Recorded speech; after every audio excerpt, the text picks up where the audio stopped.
Have you noticed balance isn't quite what it used to be? Maybe you feel a little less steady, a little more cautious. That's not random. As we age, our posture shifts, our weight distribution changes, and even our confidence affects how we move. But here's the good news. Balance is something you can rebuild. Balance isn't just about standing on one leg, it's about how your body communicates with your brain. After 50, posture does change. Core gets also weaker, feet lose sensitivity and mobility. We start relying more on vision instead of body awareness. So today, we go back to basics. Simple, effective, and foundational. Come with me and I'll show you.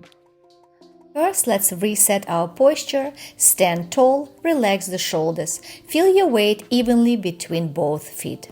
Next is weight shifting. This is where balance actually begins. Slowly shift weight side to side, maybe even forward and back. No rushing, stay controlled, feel your feet. Your body needs to relearn how to trust movement again.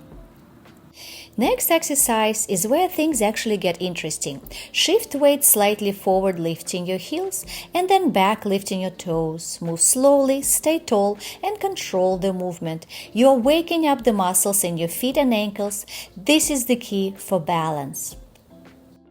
Last but definitely not least, try opposite toe and heel lift.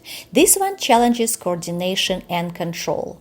Lift one heel and opposite toes at the same time. Switch sides slowly. Be careful. Stay centered. Small movements, don't rush. This is training your brain and body to communicate better. Please be safe doing all of these exercises and maybe hold on to something close by. Try this today and tell me which one feels the hardest. If you made it all the way to the end of the video, thank you. Please like and subscribe the video as it helps with the algorithms and you can always unsubscribe later.